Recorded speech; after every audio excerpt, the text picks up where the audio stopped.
Swastiastu, selamat sore para peserta Angkatan ke-6 Pendidikan Khusus Profesi Advokat yang diselenggarakan oleh Pradi Suara Advokat Indonesia. Perkenalkan, bersama saya Made Karyade yang akan memandu acara PKPA ini selama 1,5 jam. Materi yang nanti akan disajikan adalah Hukum Acara Peradilan Tata Usaha Negara ke-1. Sebelum masuk ke materi, saya perkenalkan dulu beliau yang dari sebelah saya nanti akan membawakan materi. Nama beliau adalah Profesor Dr. Imade Arya Utama SH M.Hum. Beliau adalah kelahiran Bangli pada tanggal 21 Februari 1965 dan beliau juga adalah guru besar Fakultas Hukum Universitas Udayana. Riwayat pendidikan beliau, S1-nya itu adalah di Fakultas Hukum UNUD, itu tamatan tahun 1988. S2-nya di Fakultas Hukum Universitas Padjadjaran, tamatnya tahun 1997. Sementara S2 beliau juga di Unpad, Universitas Padjadjaran, yang telah lulus juga tahun 2005. Nah, mengenai pengalaman jabatan beliau, pada tahun 2006 sampai dengan 2010, pengelola dari MKN, Fakultas Hukum UNUD, bekerjasama dengan Unibra ya Prof ya, Universitas Brawijaya. 2010 sampai 2014 juga pengelola MKN, Magister Kenotariatan. Dan pada tahun 2016 sampai dengan 2020 beliau adalah Dekan Fakultas Hukum Universitas Udayana. Dan pada tahun 2008 sampai sekarang beliau adalah asesor dari Badan Akreditasi Nasional Perguruan Tinggi. Nah itu. Nah ini penting juga nanti dicatat karena beliau adalah ahli hukum tata negara. Nanti pada waktu persidangan-persidangan di tata usaha negara bisa juga dikuling untuk menjadi ahli yang bisa memberikan terang sebuah persoalan. Nah, untuk tidak mengurangi waktu, kami persilakan untuk Prof untuk menyajikan materinya. Silakan. Baik, terima kasih. Om Swastiastu.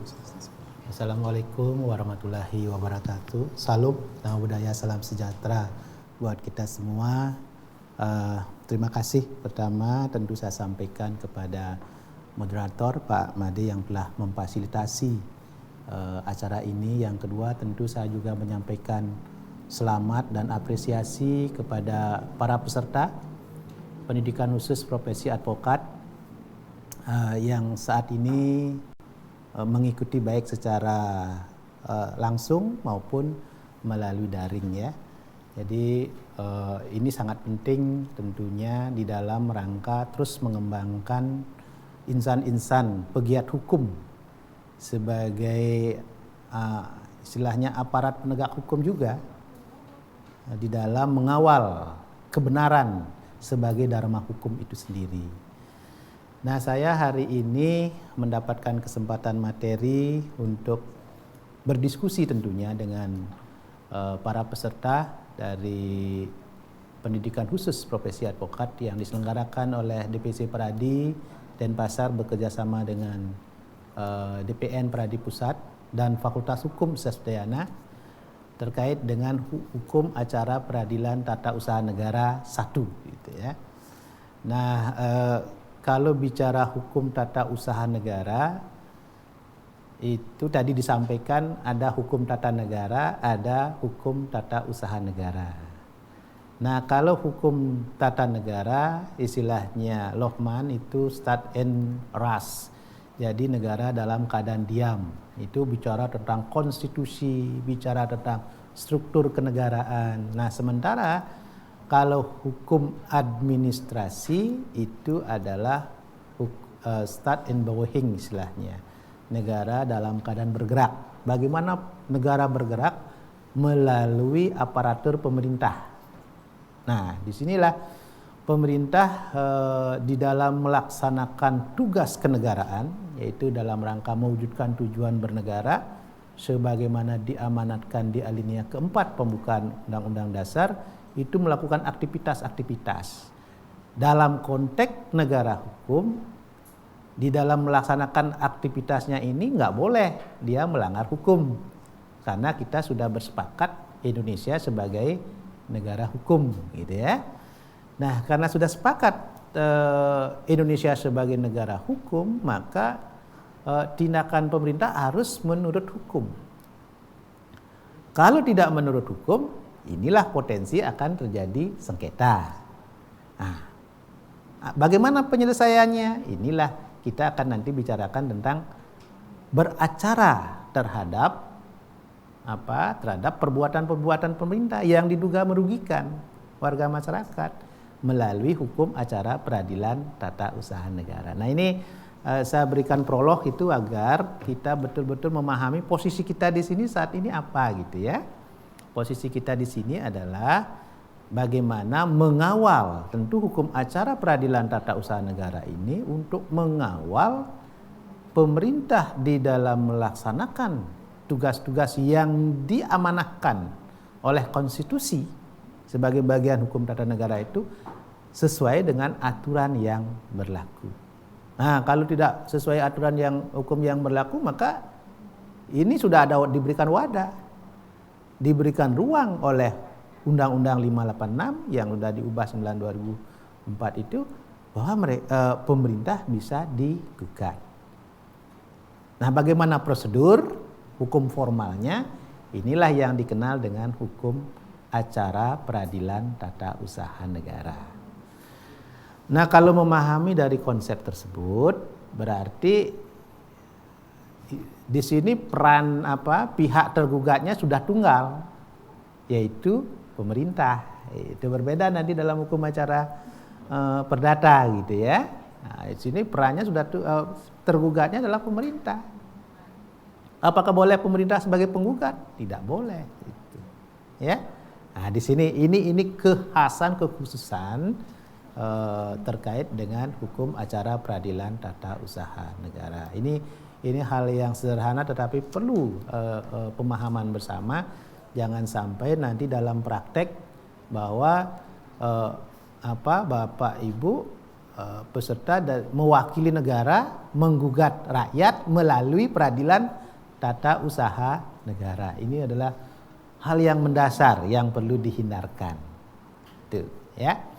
Nah, para peserta yang saya hormati, pertama setelah itu pemahaman saya karena ini satu begitu ya. Ini lebih masalah prakteknya mungkin sedikit nanti dari praktisi ya.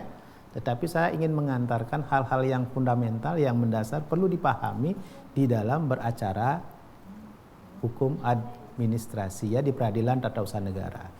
Jadi dalam konteks ini Bapak Ibu sekalian,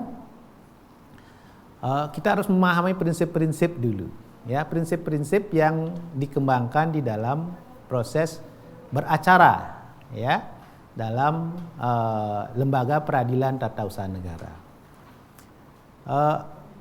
Mohon juga dipahami, kalau kita bicara peradilan itu adalah sebuah proses.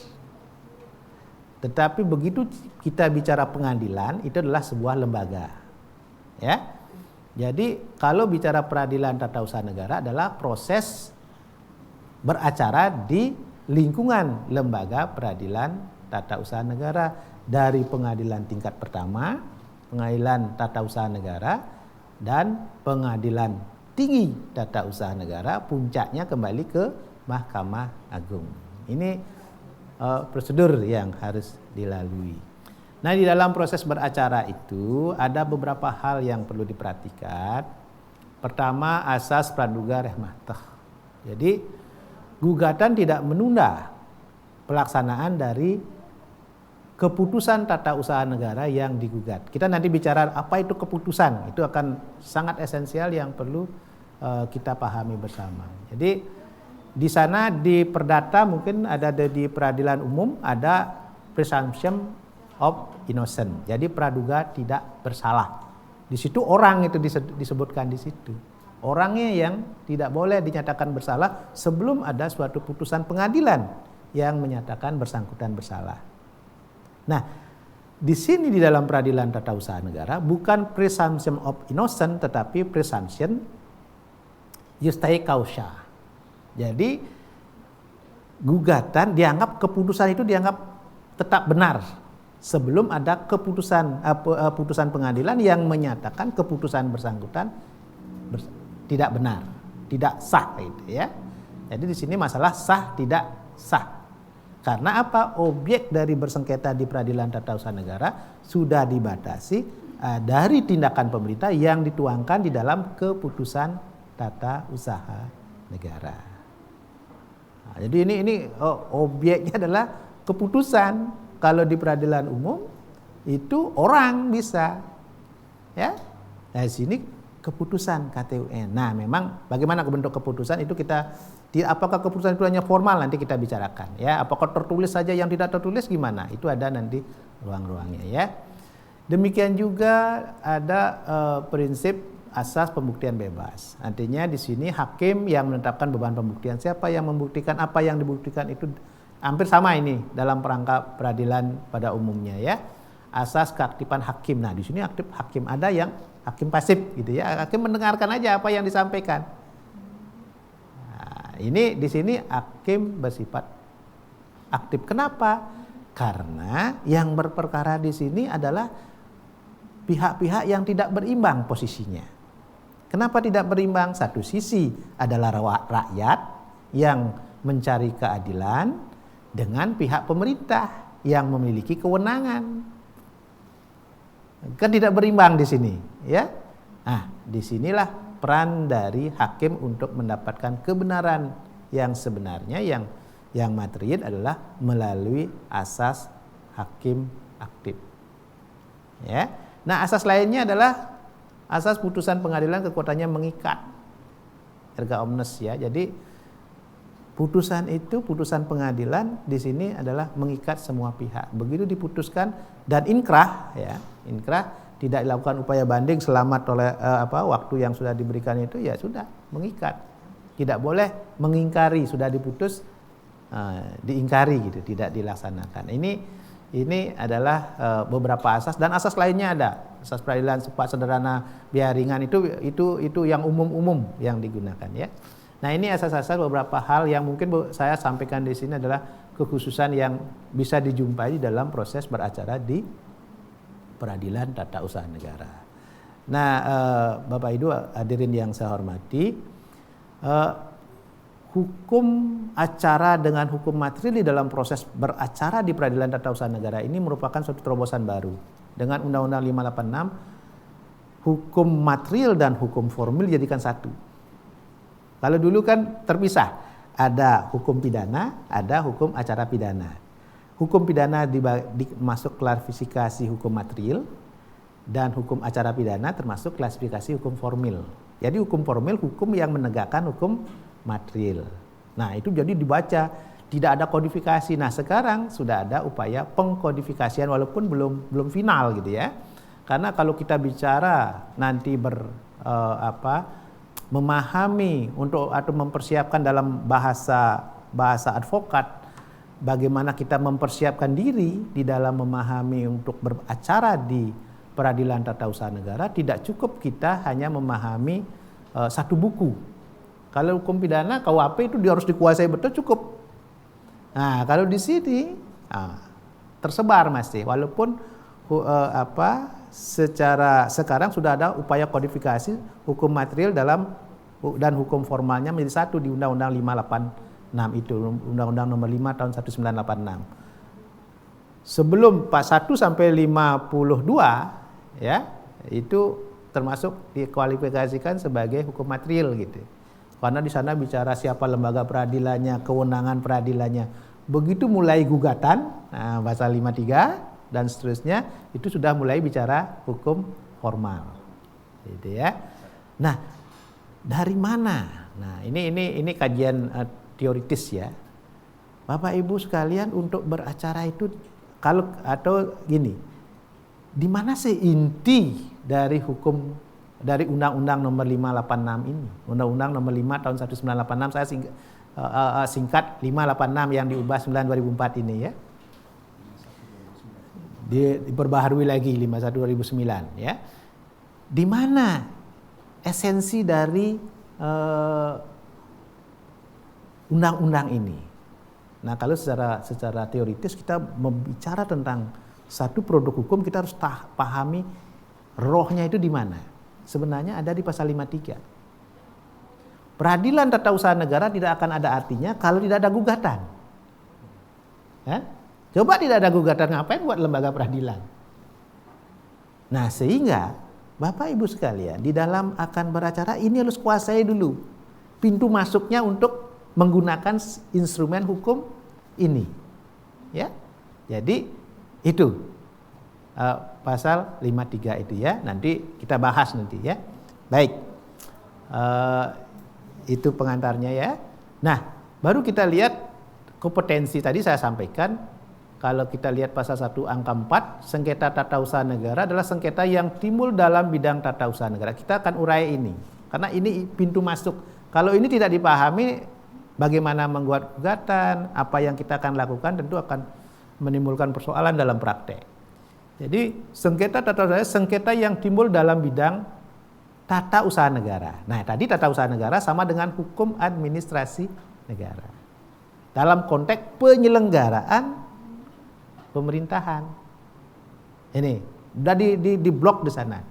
Antara orang atau badan hukum perdata, jadi ada orang, badan hukum perdata ini pihak penggugat ya, dengan badan atau pejabat tata usaha negara. Ini sudah diklasifikasikan, jadi tidak mungkin ada badan pejabat tata usaha negara sebagai penggugat, tidak mungkin di sini. Di sini sudah satu arah ini. Jadi kalau peradilan perdata bisa dua arah itu. Ya.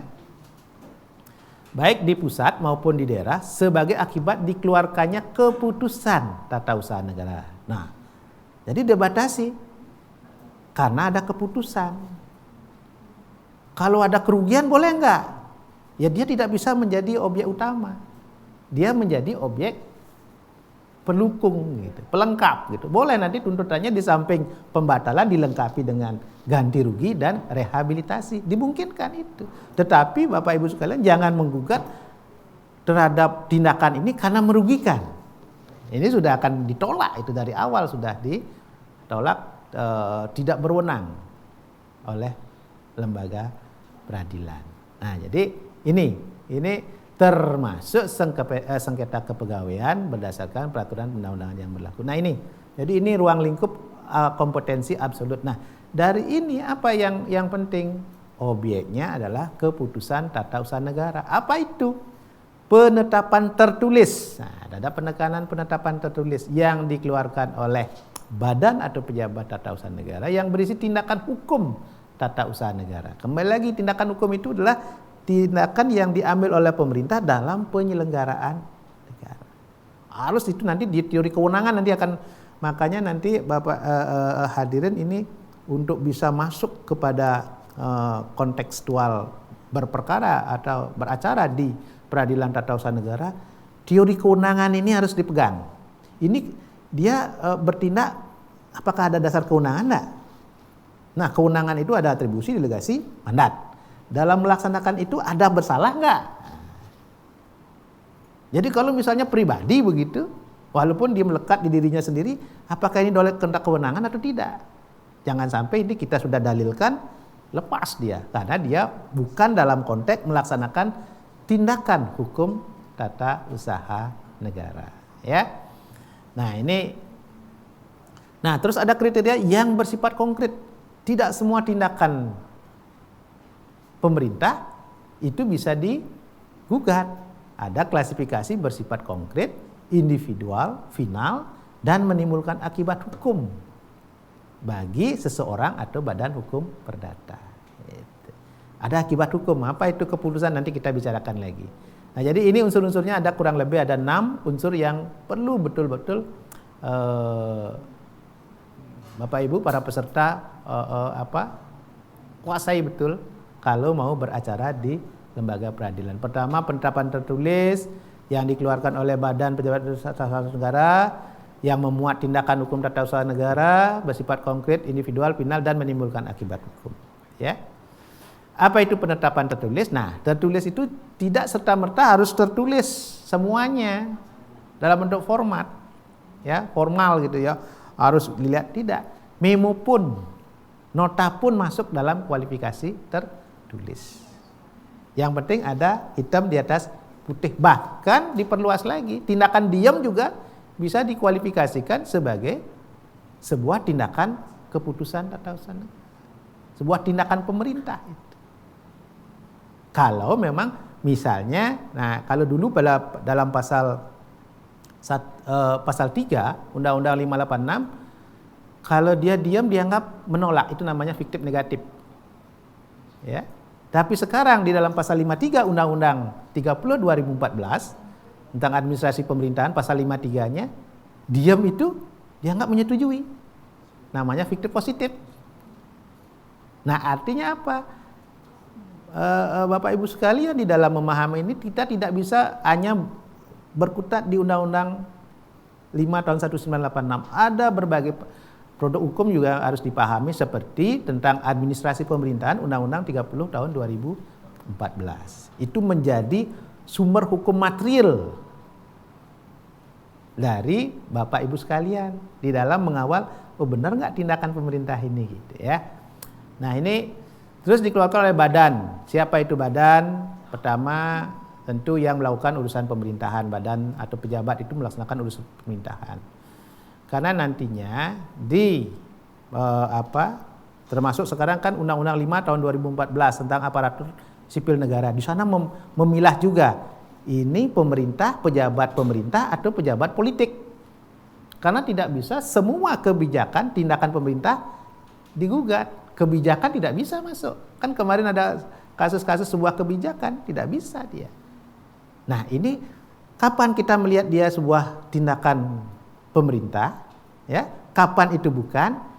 Bapak Ibu sekalian bisa melihat pembagian ASN sekarang kan di Undang-Undang 5 tahun 2014 tentang aparatur sipil negara. Di situ bisa dipilah mana sebagai PNS, mana non PNS, ya. Nah, di situ ada kriteria pejabat politik itu ada dan lain sebagainya. Nah, ini perlu dipahami. Jadi harus dikembangkan pengetahuannya. Tidak cukup kalau hukum pidana ya juga KUHP aja sudah cukup di sana dipahami apa unsur-unsurnya, terpenuhi unsur-unsurnya sudah. Tinggal pembuktian kan. Tetapi kalau di sini nantinya akan diperluas nantinya. Apakah dia betul? Nah, seperti sebuah kasus begini. Sebuah perguruan tinggi swasta. Ya, pernah itu kasusnya di Solo, sebuah perguruan tinggi swasta, dia memecat dosennya. Bisa nggak masuk kompetensi dari Peradilan Tata Usaha Negara? Nah, itu pertanyaan dasar, bisa nggak? Nah, kalau tidak kuat nanti apakah itu dalam konteks publik ataukah privat? Nah, dari mana kita mengetahui itu? Karena perguruan tinggi swasta kan? Kan di sana boleh mengangkat dosen dan lain sebagainya. Tetapi dipecat, boleh nggak digugat ke Peradilan Tata Usaha Negara? Nah, itu persoalan. Nah, di situ tidak serta-merta jawabannya A atau B, tetapi kita kaji. Misalnya dipecat di situ karena dalam konteks menyelenggarakan pendidikan tridharma perguruan tinggi, berarti dosen bersangkutan bagian dari pemerintah. Misalnya jual beli nilai begitu kan, bisa itu masuk Peradilan Tata Usaha Negara. Karena apa? Karena dosen bersangkutan melaksanakan tugas pemerintahan.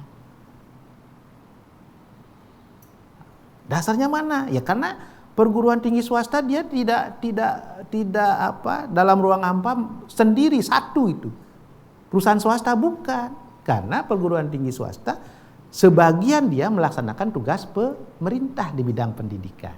Nah, sehingga itu harus dipilah kapan dalam pemecatan itu konteks hukum perburuhan, hukum ketenaga kerjaan, kapan dia sebagai konteks hukum publik sebagai penyelenggara tugas pendidikan. Nah, ini seninya gitu ya. Jadi harus betul-betul tidak kita berkacamata kuda di dalam memahami hukum administrasi, demikian juga dalam beracara ya.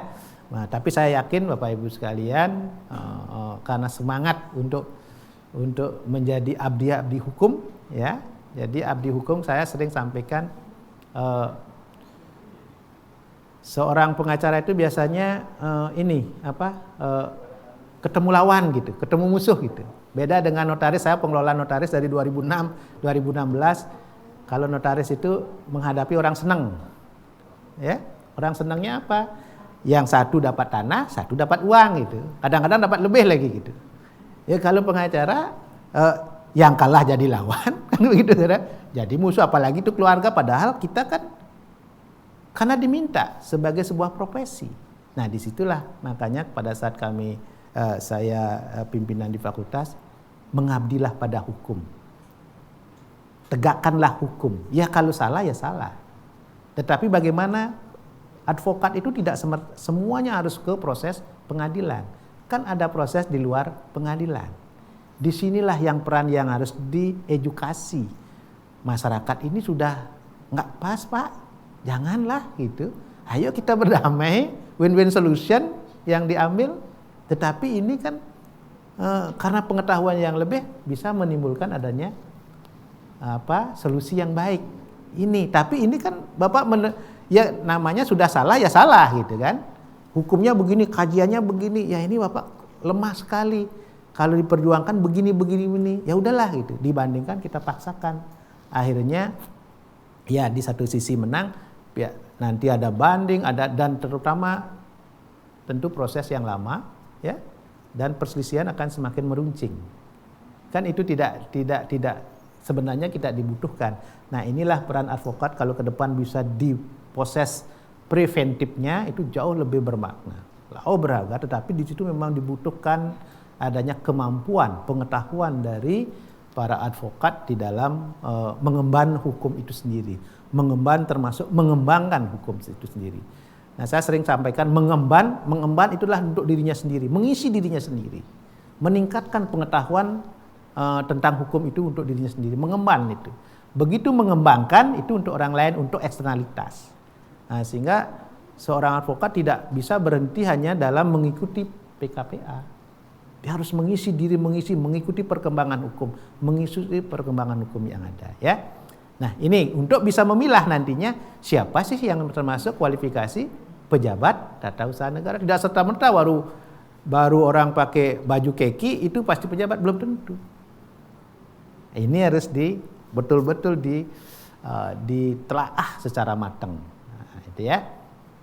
Baik, tentang urusan pemerintahan saya sudah sampaikan tadi, misalnya dalam rangka melaksanakan tugas-tugas eksekutif, misalnya mengeluarkan izin ya, begitu juga menyangkut memberikan pelayanan kepada masyarakat di rumah sakit, pokoknya kewajiban-kewajiban pemerintah itu sendiri.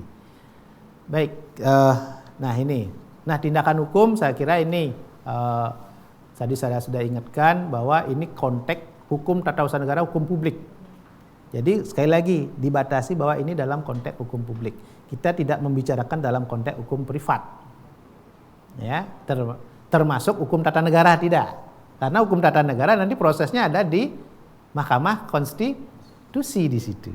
Itu perbedaannya. Jadi peradilan konstitusi itu ada di Mahkamah Konstitusi antara undang-undang dengan konstitusi, dengan Undang-Undang Dasar Negara Republik Indonesia tahun 1945. Nah, itu ya. Nah, kita bicara ini dalam konteks pemerintah bekerja. Sehingga ranahnya adalah hukum publik. Jadi kalau hukum publik,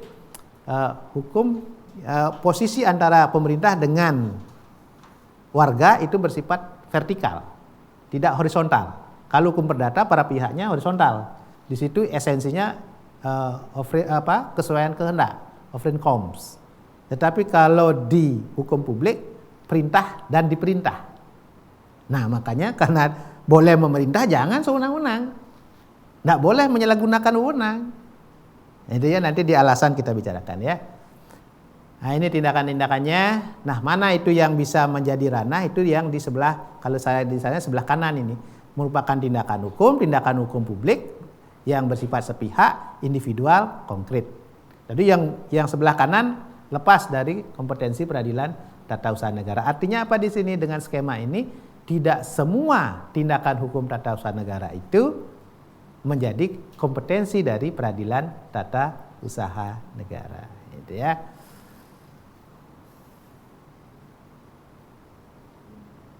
Nah, konkretnya gimana? Jelas. Kalau konkret bahwa tidak lagi ada upaya memerlukan persetujuan pihak lebih tinggi. Pokoknya begitu ditetapkan dia bisa dieksekusi, dilaksanakan. Itu esensi dari konkret. Individualnya siapa? Jelas siapa yang dituju. Objeknya kepada siapa, jelas itu. Baik itu perorangan maupun secara berkelompok. Kan ada SK kadang-kadang berkelompok itu. Ya, tetapi dia harus dijelaskan siapa itu. Itu menunjukkan juga individual. Gitu ya. Nah, finalnya itu tidak lagi ada upaya lagi sudah definitif dan menimbulkan akibat hukum. Nah, akibat hukum ini berkaitan dengan hak dan kewajiban. Karena hukum itu berkaitan dengan hak dan kewajiban. Apa akibat hukum yang bisa ditimbulkan oleh tindakan pemerintah? Pertama, bisa menciptakan keadaan hukum baru. Orang tidak pegawai negeri, keluar SK menjadi pegawai negeri. Nah, itu jadi kan keadaan hukum baru dimunculkan. Baik secara umum dalam pengangkatan ataukah terhadap objek tertentu saja, ya. Demikian juga bisa dalam konteks membentuk atau membubarkan suatu badan hukum. Ini sebagai bagian tindakan pemerintah. Memberikan beban, memberikan keuntungan. Orang tidak bisa berusaha, sekarang dikasih izin berusaha. Nah, itu sebagai bentuk-bentuk tindakan akibat hukum yang bisa ditimbulkan dari sebuah keputusan tata usaha negara. Nah, ini. Jadi kembali lagi hak gugat itu dalam pasal 53 ayat 1-nya itu orang atau badan hukum perdata, jelas. Jadi penggugat itu sudah dibatasi yang merasa dirugikan oleh suatu keputusan tata usaha negara. Saya sering katakan belum tentu rugi gitu. Yang menggugat dirasa. Nah, inilah nanti betul rugi dan tidak, itu kan pembuktian nanti. Bagaimana meyakinkan hakim? Saya sering sampaikan seperti kalau di dalam begitu ngajukan belum tentu pemerintah itu bersalah. Harus praduga tak bersalah itu harus dijunjung tinggi. Atau keputusan itu harus tidak serta-merta salah. Karena bisa jadi benar tergantung pembuktian nanti. Dan kita kan begitu ke peradilan, jadi Bapak Ibu sekalian ini kan akan menjadi pemandu dalam proses peradilan, berarti kita kan serahkan penilaian itu kepada pihak penengah. Siapa? Hakim. Disitulah Bapak Ibu sekalian meyakinkan apa yang didalilkan itu benar, itu kuat, gitu. Karena kan hakim itu wakil Tuhan, ya. Berdasarkan keyakinannya, makanya nanti kita lihat di putusannya irah-irahnya berdasarkan ketuhanan yang Maha Esa. Beliau pertanggungjawabkan itu. Nah, inilah. Jadi perlu Bapak Ibu para peserta betul-betul pahami betul.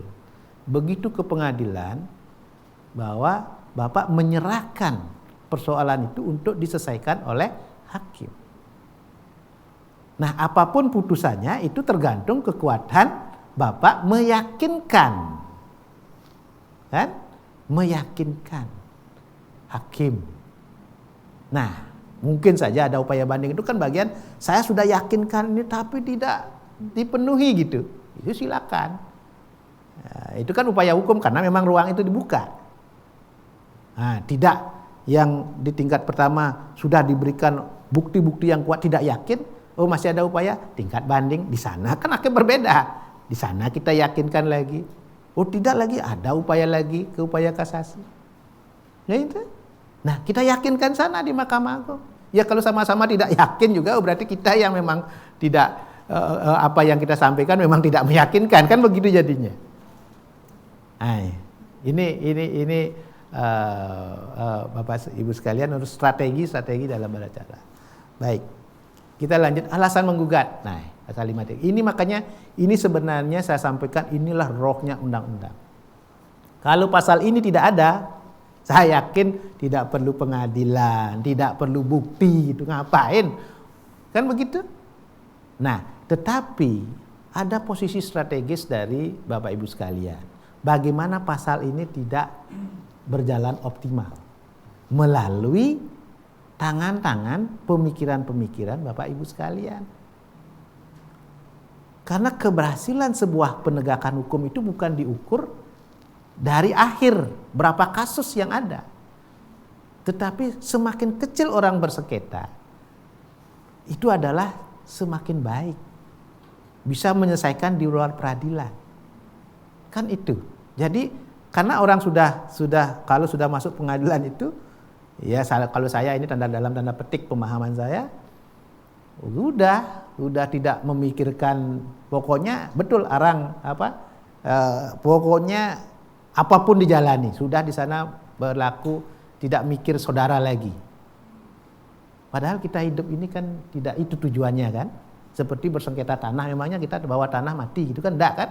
Tetapi pada saat berkelahi itu kita bagaimana kerasnya begitu, seolah-olah kita akan bawa mati tanah itu. Kan tidak semestinya. Nah, kalau Bapak Ibu sekalian bisa memberikan kesadaran, memberikan pemahaman, karena tugas advokat kan tidak beracara di pengadilan saja. Ada non litigasi juga. Nah, kalau di situ bisa dikembangkan, advokat itu hakim di luar pengadilan sebenarnya. Tinggal nanti daftarkan, kan diakui juga. Nanti tinggal didaftarkan di pengadilan, diakui, memiliki juga kekuatan mengikat juga. Nah, kalau ini bisa, betapa damainya ini. Dan di sana ya sudah, karena kalau masalah fee, masalah pendapatan itu kan kembali sudah kesepakatan kan, kesepakatan dan rezeki masing-masing. Nah, rezeki masing-masing, kalau sudah rezeki tidak akan lari kemana gitu loh. Nah, ini ya terus saya dengungkan, sampaikan bagaimana memposisikan diri. Nah, dengan kata lain kembali ke pasal 53 sebagai rohnya Undang-Undang 586 dan perubahannya ya. Jadi disinilah kalau ini dicabut pasal 53 ini, pasal-pasal lainnya tidak bermakna. Inilah jantungnya. Kalau saya lihat, saya menganalisis sebuah produk hukum pasti melihat pasal mana intinya. Karena dari situ kita akan mengurai ke mana, ke belakang, ke muka gitu. Itu pola berpikir esensial begitu ya. Nah, ini pasal 53. Pertama, suatu KTUN itu, keputusan dasar dapat digugat dengan alasan ya KTUN itu bertentangan dengan ketentuan dalam peraturan perundang yang berlaku. Apa itu ketentuan perundangan? Misalnya bertentangan dengan ketentuan-ketentuan dalam perundangan yang bersifat prosedural.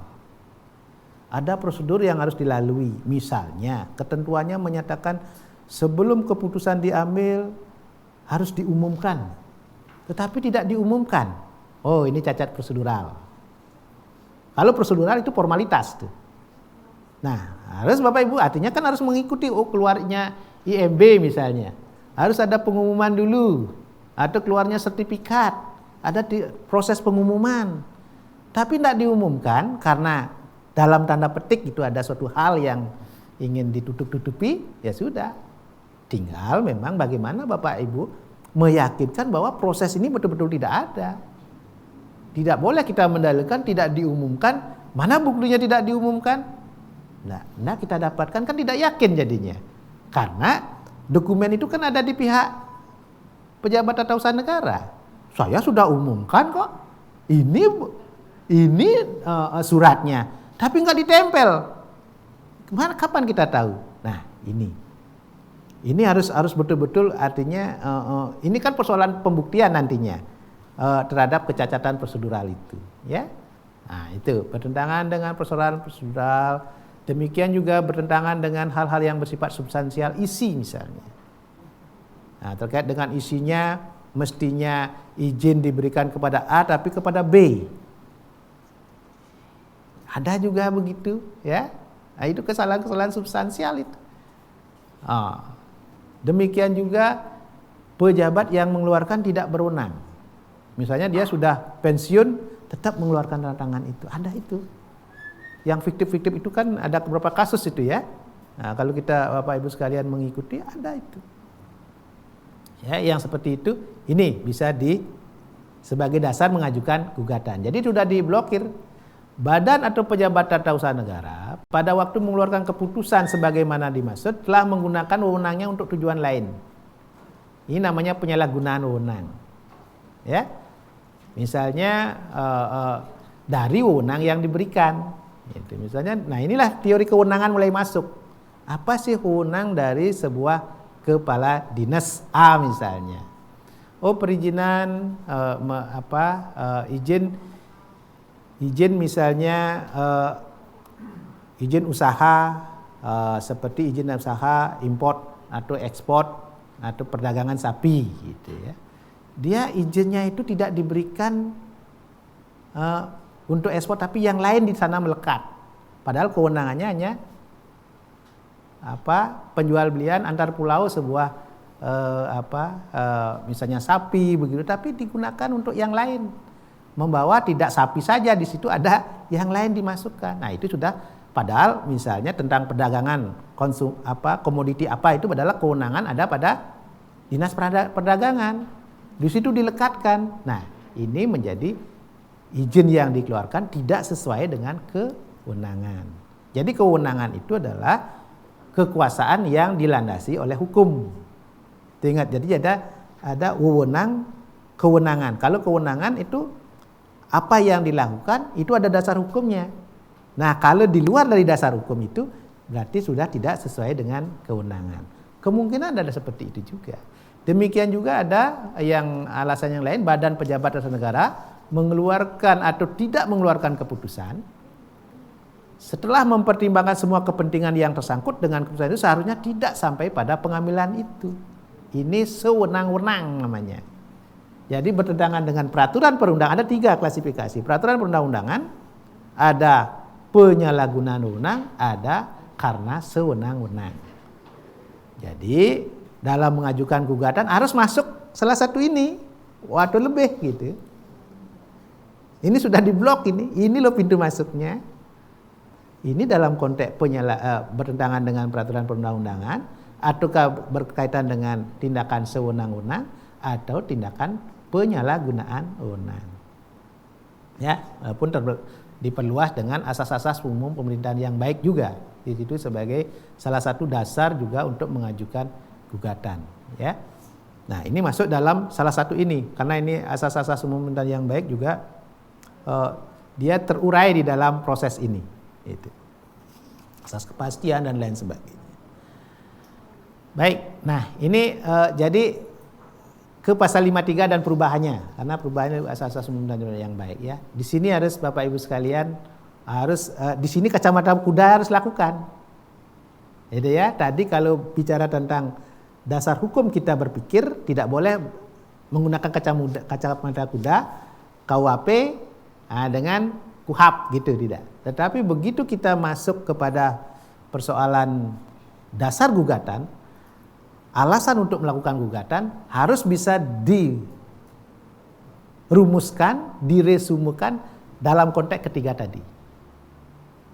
Itu alasannya. Karena sudah dibakukan di sana. Karena ini, sehingga nanti walaupun uraiannya panjang, dia melanggar ini, sehingga dikualifikasikan misalnya sebagai tindakan menyalahgunakan wewenang.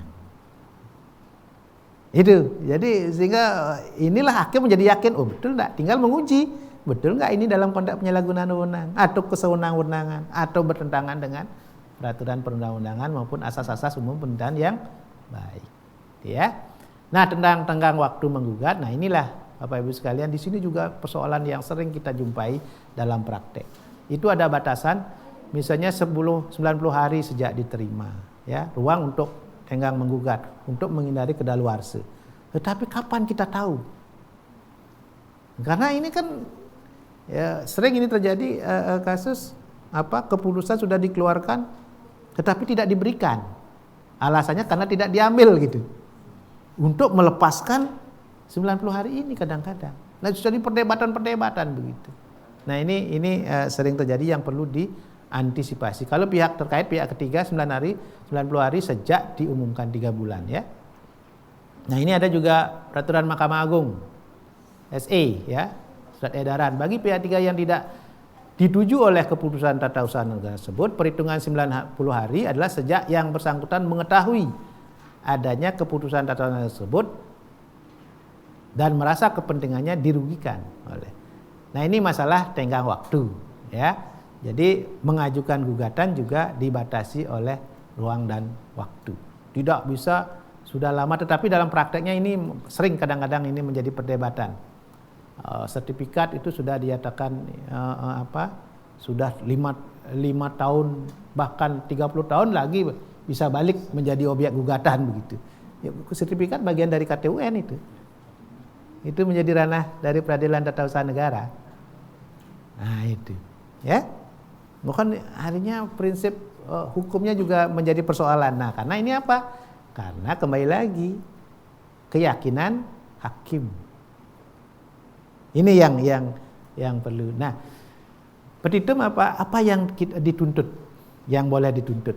Nah, dalam pasal ini petitum pokok KTUN itu sebenarnya adalah karena objeknya KTUN, berarti KTUN inilah dipersoalkan. Keputusan tata usaha negara ini sah atau tidak sah. Pasti kita menyatakan dia tidak sah dari pihak Bapak Ibu sekalian. Jangan menyatakan keputusan ini sah, itu berarti ngapain gugatan lagi diajukan. Karena keputusan ini tidak sah. Kenapa tidak sah? Nah, inilah diurai. Ketiga alasan tadi itu yang dimungkinkan itu. Dengan disertai petitum tambahan. Apa yang itu tambahannya? Berupa ganti rugi dan rehabilitasi. Tetapi ganti rugi yang bisa dituntut itu juga dibatasi di sini. Berbeda dengan di perdata. Masih 10 menit. Oh, 10 menit ya. Ya, tapi lagi sedikit lah saya ini. Ya, ini dibatasi. Batas ini sudah aturan ini ya. Rehabilitasinya juga seperti itu. Rehabilitasi kepada siapa? Kepada pegawai negeri sipil yang dihentikan tetapi melanggar terbukti melanggar 3 alasan itu. Ya, salah satu dari itu. Ya.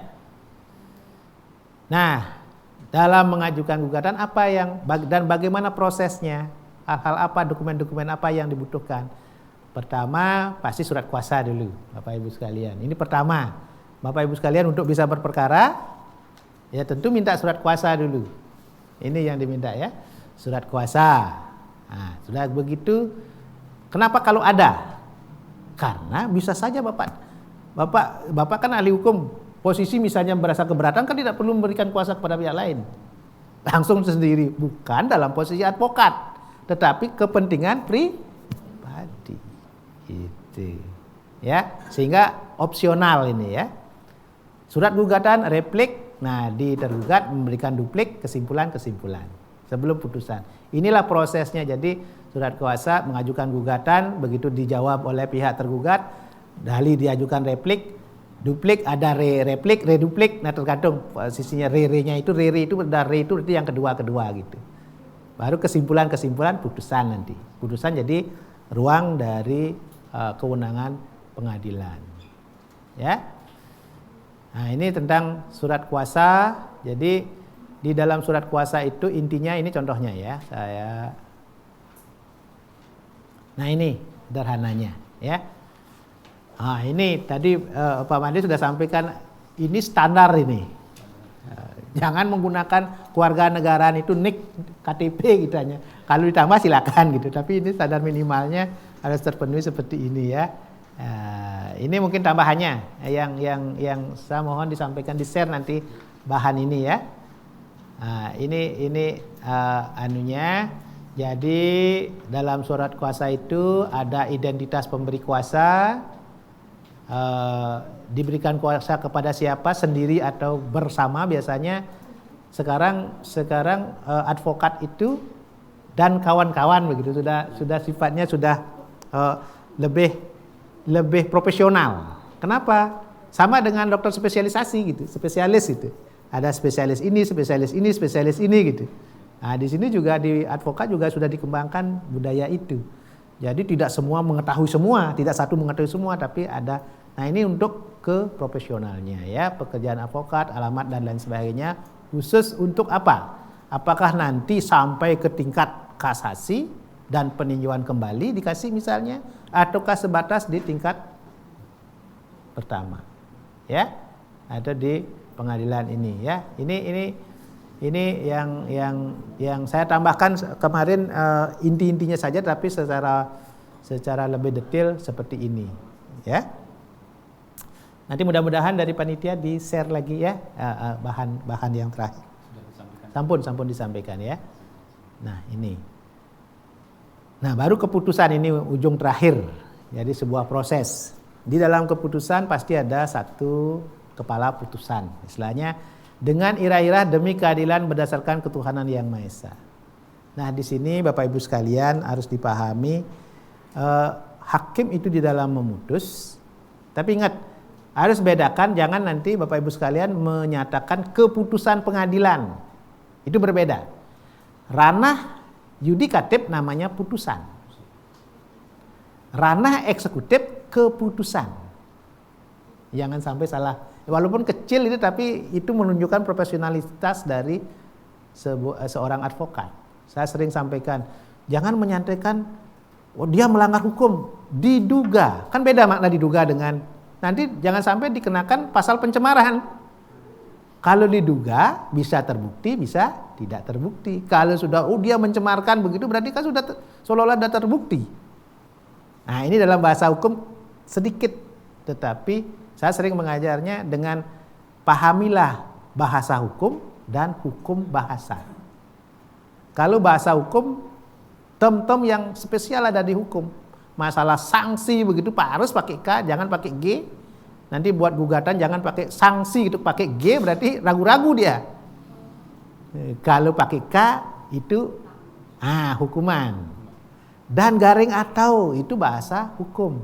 Kalau hukum bahasa EYD itu sudah mana subjek, predikat, objek gitu. Saya sering mengajar seperti itu ya. Itu dengan ini. Artinya kalau ini karena hakim itu akan memutus itu berdasarkan keyakinannya yang didasarkan kepada ketuhanan yang Maha Esa. Jadi pertanggungjawaban hakim dalam memutus adalah kepada Tuhan. Sehingga betul-betul imparsial seorang hakim itu harus dijaga. Tidak boleh disentuh oleh siapapun. Mestinya seorang hakim jaga ini, karena kalau salah memutus bukan orang yang mengadili, Tuhan terakhir akan mengadili. Hukum di sana, walaupun kita tidak pernah tahu apa hukum yang di sana, kan gitu. Nah ini kadang-kadang, tetapi kita kalau orang beragama kan yakin bahwa kalau kita berbuat salah, apalagi menghukum orang yang tidak bersalah, kan begitu. Nah, identitas para pihak harus jelas, ya. Terus ringkasan gugatan dan jawaban. Ini isi-isi putusan ini ya. Walaupun bukan bidang Bapak Ibu sekalian, tapi ini harus dipahami hal yang dasar. Untuk apa? Ini ruang Bapak Ibu sekalian mempersoalkan putusan hakim itu. Kalau tidak terpenuhi misalnya pokoknya tidak perlu ada ringkasan, pertimbangan, pokoknya putusannya begini, itu tidak boleh. Karena ini argumentasinya harus jelas, ya. Pertimbangannya apa, alasannya apa, amar putusan dan biaya perkara, termasuk waktu, nama hakim, panitera, keterangan lain yang tanggal dan nama panitera itu sendiri. Ini standar ini ya. Jadi tetapi ini juga walaupun sederhana, ini adalah ruang Bapak Ibu untuk cermati seandainya tidak puas dengan sebuah putusan pengadilan. Di sini biasanya dicari-cari, oh ini kelemahannya gitu. Kalau apa yang dimohonkan tidak dikabulkan gitu. Kalau sudah dikabulkan ngapain susah-susah lagi yang sudah selesai diutik-utik lagi ya. Nah ini. Nah putusan hakim yang baik, putusan hakim PTM yang baik ini umumnya sama ya. Pertama tidak boleh mengandung kontradiksi dalam tubuh diktum dan amar putusan. Ya, tidak boleh kontradiktif karena apa? Jadi putusan itu diambil karena ada amar putusan, dasar-dasarnya.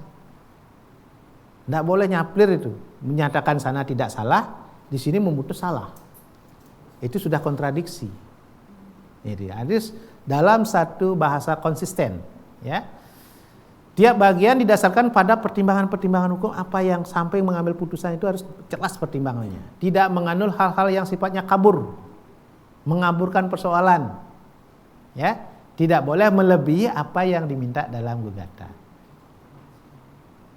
Ini, jadi kalau menyatakan tidak sah ya tidak sah. Tidak boleh putusan yang lain dimasukkan di situ.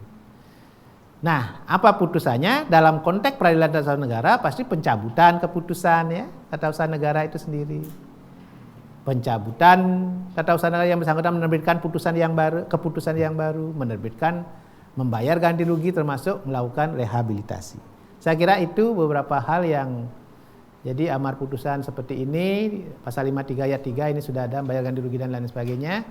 Saya kira itu beberapa hal ya sudah yang bisa saya sampaikan, mudah-mudahan bermanfaat ya buat Bapak Ibu sekalian, baik itu bagi para peserta nantinya kepada proses Bapak Ibu sekalian nantinya beracara gitu ya. Kira-kira demikian. Ya, terima kasih Prof. Ya. Sebelum kita buka ruang pertanyaan buat para peserta maupun baik yang di studio maupun yang di rumah. Jadi hal-hal yang perlu kembali saya ringkas sedikit. Yang pertama bahwa hukum acara peradilan tata usaha negara yang pertama ini seperti yang dijelaskan tadi itu harus diingat adalah asas. Ya. Itu terutama adalah asas praduga rehmatik itu yang pertama. Yang kedua adalah objek sengketa itu berupa keputusan tata usaha negara, baik itu yang sifatnya tertulis maupun yang sifatnya tidak tertulis, atau yang disebut sebagai fiktif positif tadi yang dijelaskan oleh Prof. Yang berikut adalah subjek itu menyangkut legal standing. Legal standingnya apakah dia memiliki legal standing ataukah tidak untuk melakukan gugatan. Nah, yang paling penting tadi yang ditekankan oleh Prof itu pasal 53 ayat 2 itu bahwa katun itu harus juga ada pelanggaran terhadap asas-asas umum pemerintahan yang baik yang tertuang baik dalam Undang-Undang 30 tahun 2014 tentang administrasi pemerintahan maupun undang-undang lain yang sifatnya material, hukum material itu. Yang berikut adalah tenggang waktu. Mungkin tenggang waktu di sini nanti rekan-rekan perlu cari juga keputusan-keputusan terbaru, baik itu berdasarkan surat edaran Kamar Pleno tahun 2015 itu yang diperbarui Prof untuk yang pihak ketiga yang dituju atas katun tersebut. Ada Perma 8 juga tahun 2017 nanti dicari itu ya, itu sangat penting sekali karena itu juga hukum acara fiktif positif ada di sana. Terus Perma 6 2018 juga itu penting juga nanti untuk rekan-rekan semua cari. Nah, mungkin nanti akan dimasukkan juga ke dalam hukum acara peradilan tata usaha yang kedua. Itu tentang mekanisme persidangan, ada peradilan pemeriksaan administrasi, ada proses dismisal nanti kalau di TUN itu, ada persiapan persidangan baru masuk jawab menjawab gugatan ke persidangan umum sampai dengan putusan.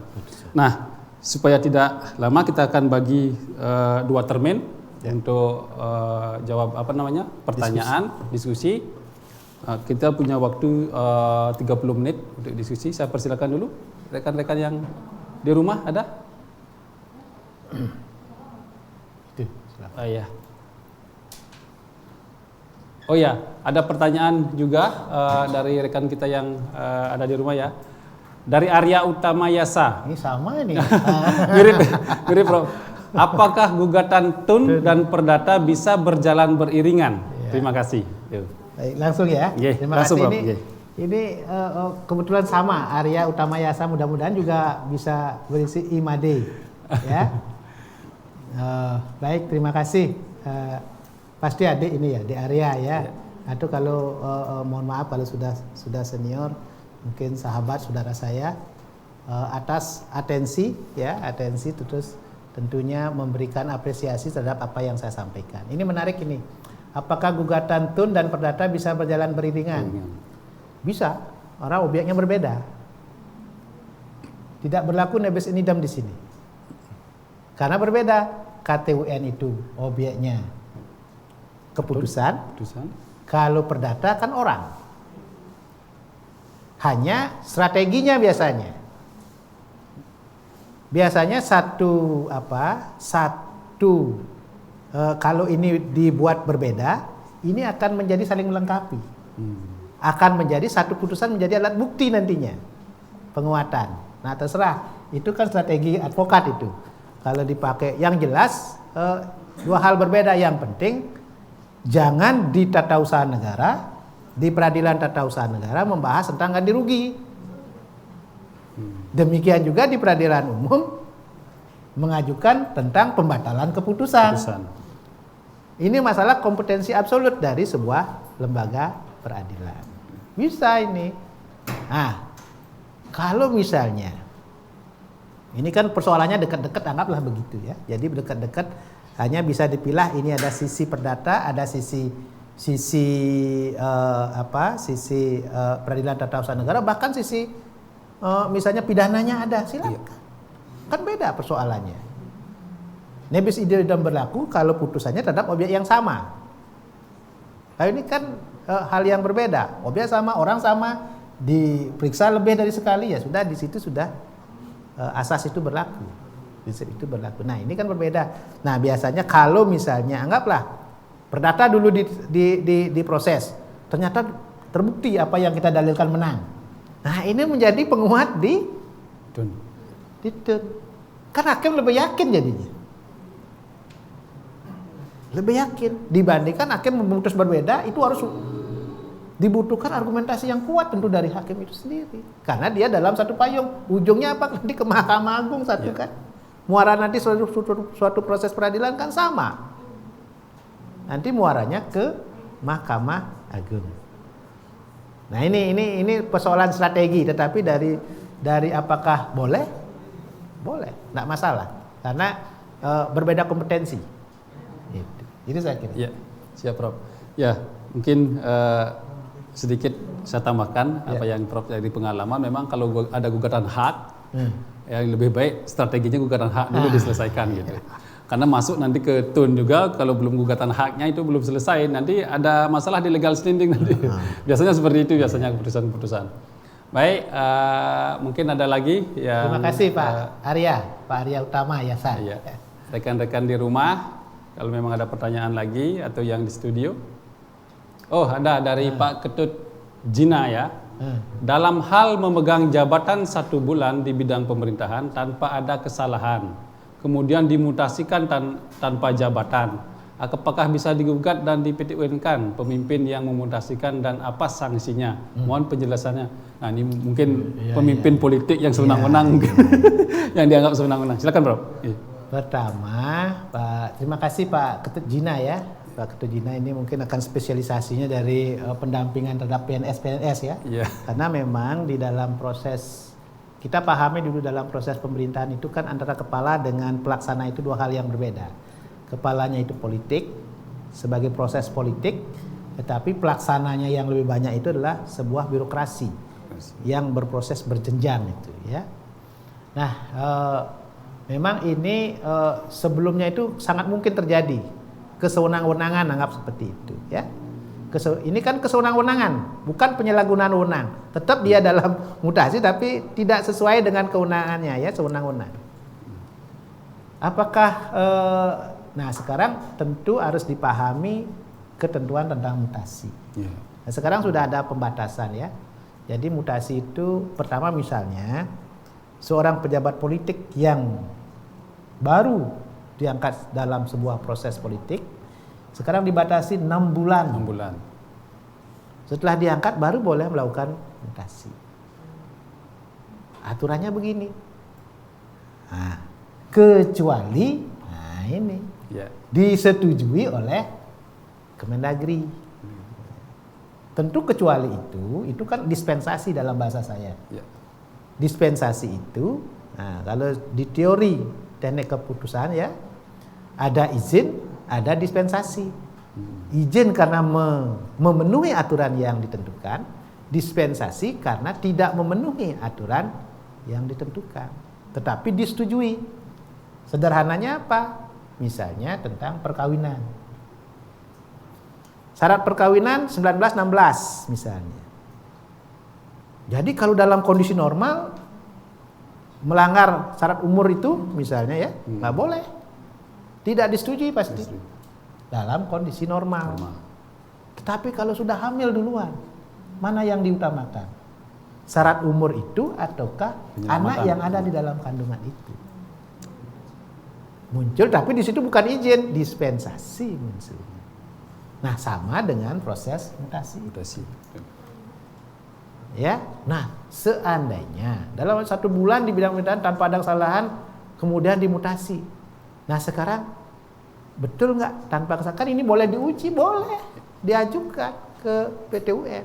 Tinggal membuktikan di sana. Apakah betul ini karena sekarang makanya cari aturannya dulu. Persyaratan untuk mutasi sekarang 2 tahun di dalam jabatan tersebut. Ini untuk stabilitas, jangan sampai 1 bulan dipindah. Belum orang belajar, dipindah. Ini dalam kondisi normal. Tetapi dalam kondisi tidak normal, bisa saja. Tentu persetujuan dari Kementerian Dalam Negeri.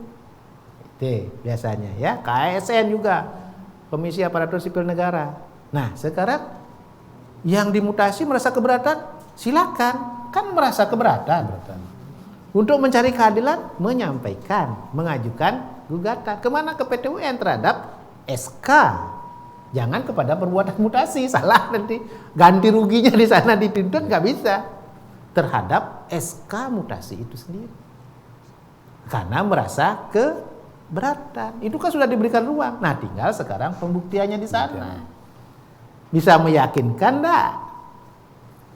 Kalau memang bisa yakin bahwa ini benar, tidak ada kesalahan, ya kan pengadilan tinggal menyatakan membatalkan, merehabilitasi. Kejadian itu ada. Ya, kasus seperti itu ada. Nah, ini. Tetapi biasanya pegawai negeri tersebut kalau masih panjang prosesnya biasanya diam gitu. Nah, kalau diam salahnya siapa? Kan bukan salahnya pejabat. Tetapi bagi proses pembelajaran, kalau saya sendiri jangan takut kalau itu memang untuk sebuah kebenaran. Ya. Untuk kenapa? Peradilan tata usaha negara ini untuk menjaga pemerintah untuk bertindak menurut hukum. Kalau tidak diberikan ini nantinya ya semakin panjang, sewenang-wenang. Itu ya. Jadi silakan. Ini jadi prinsipnya peradilan tata usaha negara itu tidak melarang orang yang merasa dirugikan akibat dari sebuah keputusan tata usaha negara. Bisa berarti ya. Bisa, ya. hanya sekarang mampu membuktikan enggak, kan begitu. Proses mutasi itu bisa di PT UN kan, yang penting syarat-syaratnya seperti tadi itu Prof ya berarti ya. Ada pelanggaran yang dibuat dalam sebuah keputusan. Obyeknya harus tetap SK. Nah, jangan yang lain, jangan keputusan tetap obyeknya, katun ya. Yang masuki memenuhi syarat-syarat keputusan tata usaha negara. Tadi misalnya SK mutasi ini dimutasikan. Terhadap ini mohon persetujuan belum final nanti. Ya, belum final berarti, Bro. Ya. Tidak bisa memenuhi unsur sebagai objek keputusan objek sengketa tata usaha negara. Kita terima dulu, Prof. Ya, silakan. Jadi saya kira sudah cukup itu. Mudah-mudahan nanti puas dengan apa yang disampaikan oleh Prof. Ya. Berikut dari Yohanes Hina Takan Janji SH. Ya. Saya bertanya soal kekuatan mengikat sebuah surat edaran. Karena sering menjadi persoalan dalam implementasi sebagai rujukan karena dalam Undang-Undang Nomor 12 Tahun 2011 tentang pembentukan peraturan perundang-undangan tidak disebutkan. Terima kasih. Nah, ini tentang surat edaran, Bro. Ini pertanyaannya ke teknik perundang-undangan ini. Tidak spesifik ke kartun ini ya. Tapi saya berikan ini ya. Begini, bisa dibaca memang kalau dibaca di Undang-Undang 12 Tahun 2011 itu tidak akan kelihatan SE itu. Karena bukan peraturan perundang-undangan. Gitu. Tetapi teorinya baca bukunya Utrecht, pengantar hukum administrasi. Di sana surat edaran itu sifatnya himbauan untuk internal. Jadi untuk seperti SE Mahkamah Agung. Itu sebenarnya untuk himbauan ke bersifat internal kepada jajarannya itu. Itu teorinya begitu ya. Walaupun itu akan berdampak karena dibaca oleh umum gitu kan. Kalau berdampak kan tidak masalah itu. Karena merasa ada begini begitu ya, kita taat atau tidak kan itu. Itu sebenarnya kalau teorinya dia hanya bersifat himbauan, penyampaian karena makanya SE itu tidak ada sanksi kan. Tidak ada sanksi. Dia hanya sebuah edaran, surat edaran, mengingatkan kembali, menegaskan kembali ada ini loh. Nah, sehingga tetapi bagi kepentingan internal itu mengikat. Coba tadi ada SE Mahkamah Agung tidak ditaati itu. Itu mengikat kepentingan internal, kinerja internal. Dan teorinya seperti itu di dalam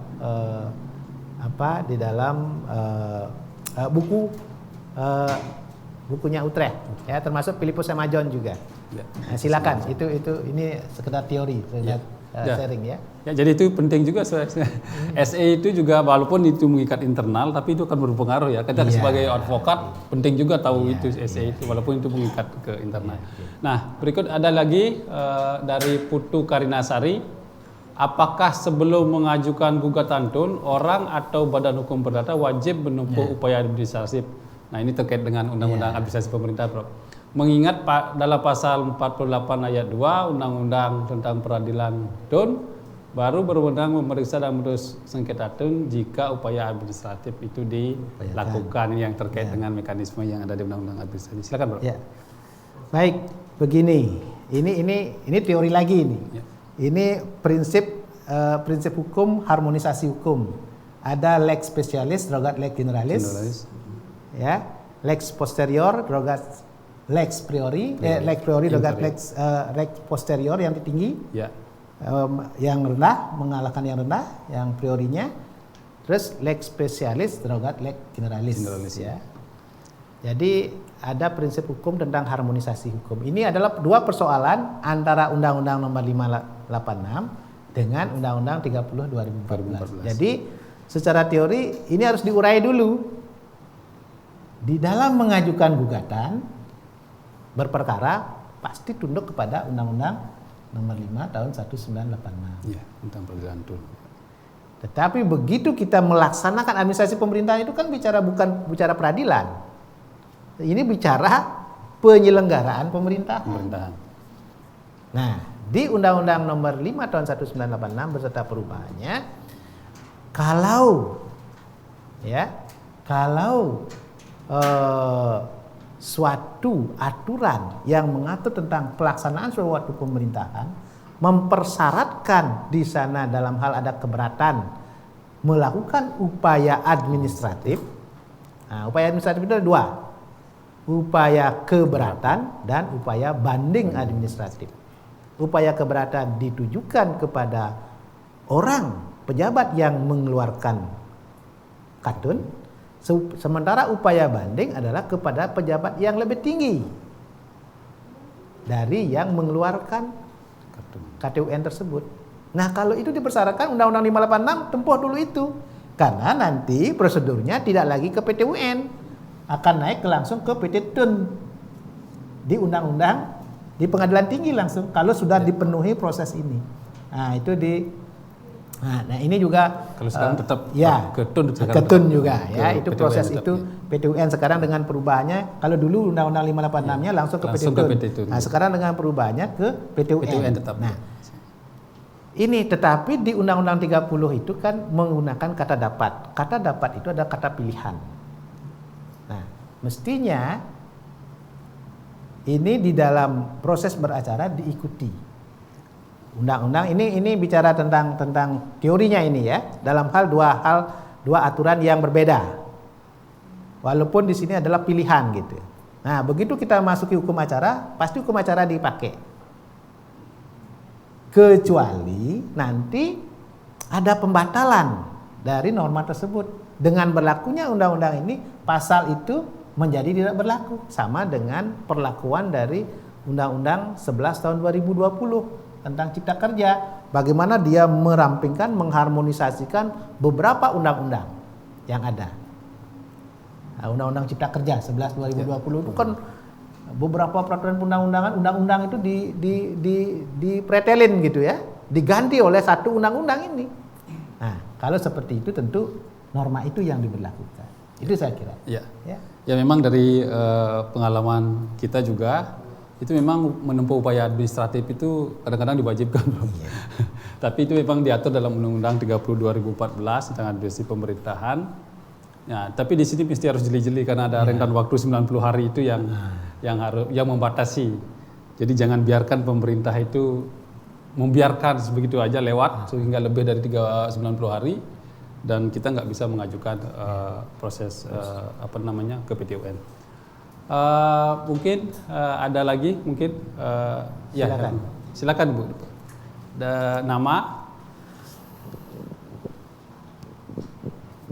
Nama saya Kadek Pariani. Kadek Pariani. Kadek Karyani, Bro. Pariani. Kadek Aryani. Sama-sama Arya ini ya. Papa. Karyani. Oh, Karyani, Tari. Papa. Oh, Papa. Pariani. Kadek Pariani. Silakan Bu Kadek. Begini, ada pejabat, ada case ini. Ada pejabat mengeluarkan SK sebelumnya. SK itu yang mana penasehatnya itu adalah salah satu kepala OPD. Nah, kemudian dan beberapa pokli. Di situ setelah itu membentuk badan yang namanya untuk mensupport pemerintah. Nah, SK itu ada beberapa orang kan, termasuk eksekutif direktur di dalamnya. Nah, kemudian setelah selang berapa tahun itu ada SK baru lagi penggantian daripada orang-orang yang ada di dalam SK yang lama tanpa adanya SK pembubaran atau pencabutan SK sebelumnya, tetapi dikeluarkan oleh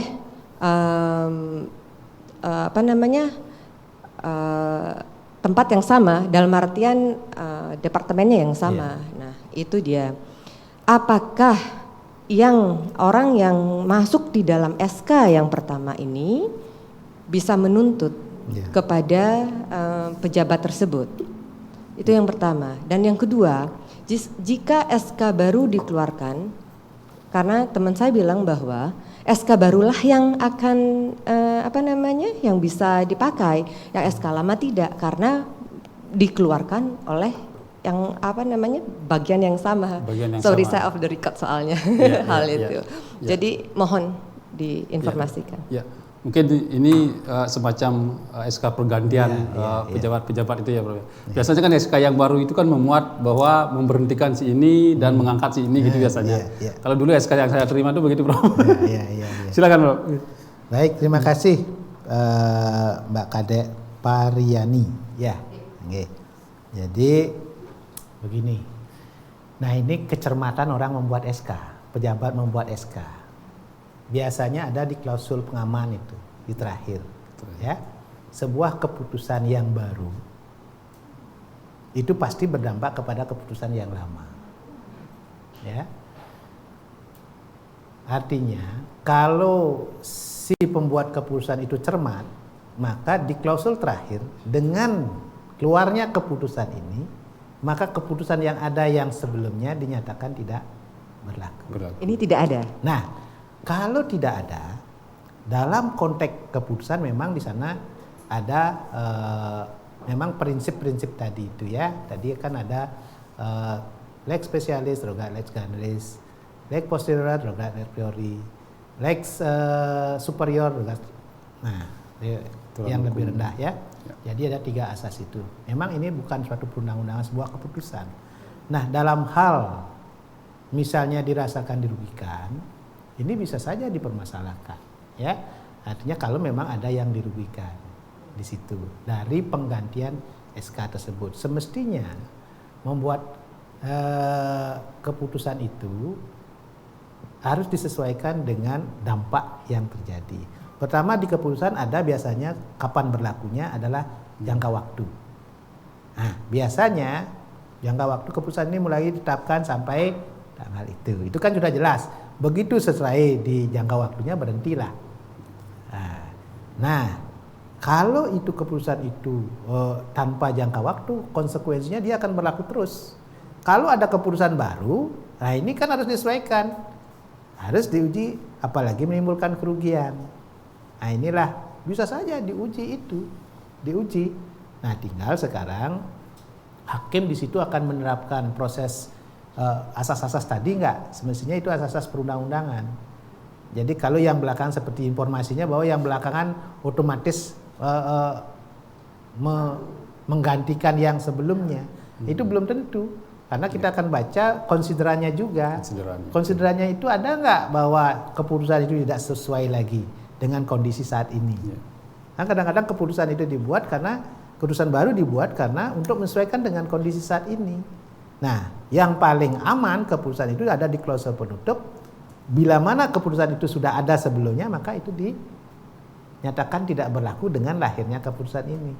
Itu yang menutup, jadinya otomatis yang sebelumnya itu menjadi tidak berlaku. Itu namanya klausul pengaman di dalam sebuah keputusan.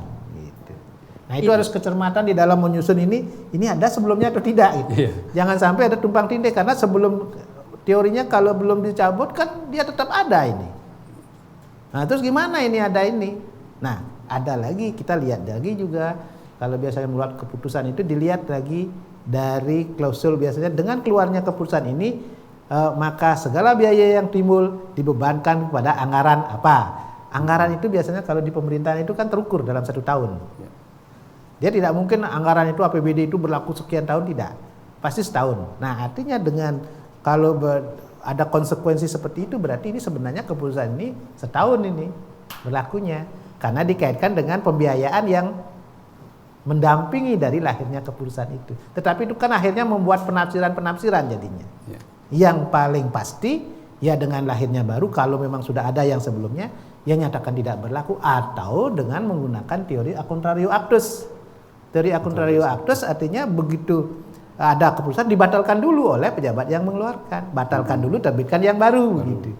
Nah, ini prosedur yang ideal begitu. Tapi kan kadang-kadang cepat-cepatan ya sudah, tetapi jangan lupa di klausul pengaman itu diingatkan bahwa memang dulunya ada ini. Jangan dibiarkan melahirkan saja, tetapi ini tetap tidak dibatalkan. Kan biasanya kan keputusan ini berlaku sejak tanggal ditetapkan, kan begitu. Nah, berarti kan berlaku terus hidup ini. Nah, kalau tidak dibatalkan berarti tetap berlaku. Nah, timbul double ini kan, itu menjadi persoalan jadinya yang harus diselesaikan. Nah, ini tentu persoalannya ada pada ketidakcermatan di dalam penyusunan sebuah keputusan. Gitu. Sehingga menimbulkan persoalan, silakan. Nah, sekarang kalau merasa rugi, ya persoalkan. Apalagi itu menyangkut hal-hal yang esensial misalnya. Betul. Pengadilan membuka lagi, tidak masalah itu. Yang terjadi sampai sekarang itu kan memang tidak ada penuntutan ya. Tidak ada penuntutan, dan sampai sekarang pun jadinya overlapping. Jadinya yang SK pertama ini orang-orangnya tetap berjalan melakukan tugasnya. Nah, kemudian SK yang kedua ini kan ada nama saya. Ada nama saya sama-sama berjalan berarti ya. Saya berjalan tapi saya tidak bisa bergabung.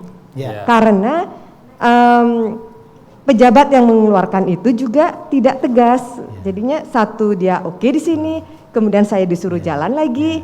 Jadi saya tidak berani bergerak lebih banyak. Untuk itulah jadinya harus berhati-hati juga ya. Jangan sampai double count nanti di pemerintahan. Saya nggak berani gitu. Tapi ada ininya nggak? Ada pendanaannya nggak? Itu ada. Hak kewajibannya tetap ada. Nah, kemudian ada beberapa rekening akan ditutup di situ, kemudian dipindahkan ke ada nama kita, badan kita, kemudian tetapi yang ini tetap bergerak dengan rekening yang berbeda. Dan kembali lagi ke keputusan ya, tadi seperti yang disampaikan oleh Prof, ada konsideran di sana yang harus dilihat, apakah dia mengacu kepada itu, terus yang SK yang lama juga harus dilihat juga, apakah dia masa berlakunya ada dan lain sebagainya. Itu tidak ada, masa kalau berlaku tidak, masih pakai asas tadi itu. Sepanjang nanti mendapatkan sesuatu harus bekerja. Betul. Karena ini kan ada pendanaan, mendapatkan dana tapi tidak bekerja, nanti kerugian, merugikan keuangan negara. Kita buka satu pertanyaan lagi ya. Dari rekan-rekan di sini, ada lagi? Itu yang menerima harus hati-hati. Selamat sore, saya dengan Lisya. Dengan? Saya dengan Lisya. Lisya ya? Iya. Ya, silakan Bu Lisya. Ya. Kenapa melakukan gugatan di Petun dibatasi 90 hari? Dan saya beberapa baca artikel para pakar hukum banyak mengkritisi tentang batasan 90 hari ini. Terima kasih. Batasi 90 hari ya? Iya. Nah, silakan Bro. Nah, kenapa? Kalau kenapa itu kan undang-undang, bahasanya memori pantoliting itu. Itu pertimbangan pada kalau mau memahami kenapa 90 hari itu, pertama tentu dalam konteks penyusunan undang-undang itu ada kepastian. Ada kepastian. Itu ya dalam konteks teori. Nah, tetapi pertimbangan dari aspek kemanfaatan dan lain sebagainya itu memori pantoliting ke naskah akademik penyusunan itu. Pasti ada perdebatannya. Kenapa 90 hari, kenapa tidak 10 hari? Gitu kan. Nah, tetapi dari perspektif teori adalah untuk kepastian. Jadi jangka waktu itu adalah memberikan ruang untuk penggugat untuk menyampaikan gugatannya. Kalau di luar itu, ya tentu dianggap sudah kedaluarsa. Kenapa? Tentu dalam konteks menjaga stabilitas penyelenggaraan negara. Jangan sampai sudah lewat lagi digugat, kapan pemerintah bisa bekerja ini. Ini dalam konteks kepastian, memberikan kepastian bahwa apa digugat boleh, masyarakat untuk mengajukan keberatan itu sah-sah saja, tetapi jangan sampai mengganggu proses penyelenggaraan pemerintahan itu sendiri.